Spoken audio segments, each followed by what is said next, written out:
अ, आपल्याला माहिती आहे की नागपूरमधील जामठा स्टेडियम या ठिकाणी भारत आणि न्यूझीलंड यांची 21 तारखेला क्रिकेटची T20 मॅच आहे. त्या अनुषंगाने काही शहरातील काही व्यक्ती ही तिकिटाचा ब्लॅकमेलिंग मार्केटिंग करून त्या आधारे मोठ्या रकमेला तिकीट विकून लोकांची फसवणूक करत असल्याची माहिती प्राप्त झाली आहे.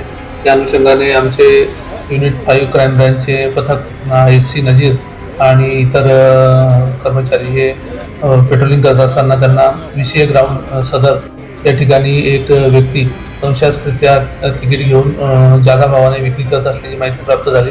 त्या अनुषंगाने त्यांनी एका व्यक्तीला ताब्यात घेतलं असता त्याच्याकडे 2 तिकीटं त्याची किंमत ₹600 आहे, परंतु तो ती तिकीटं जादा भावाने विकत असल्याची माहिती प्राप्त झाली असता त्यांनी त्या तिकिटासह त्याला ताब्यात घेतलं आणि त्याच्याकडे चौकशी करून पोलीस ठाणे सदर या ठिकाणी अपराध नंबर 26/26 कलम 33(X) 131 महाराष्ट्र पोलीस कायदा अंतर्गत आम्ही गुन्हा दाखल केलेला आहे.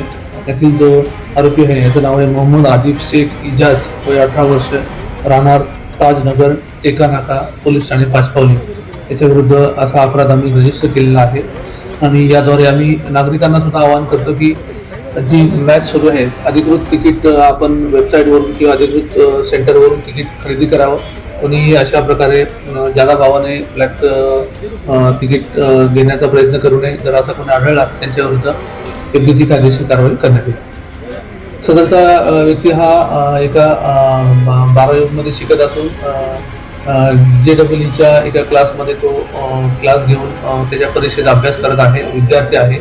त्यामुळे पैशाच्या लालसीपोटी खर्चाच्या अपेक्षेने त्यांनी ही जादा रकमेसाठी तिकीट विकल्याचं त्यांनी त्याद्वारे आम्हाला निष्पन्न झालेलं आहे.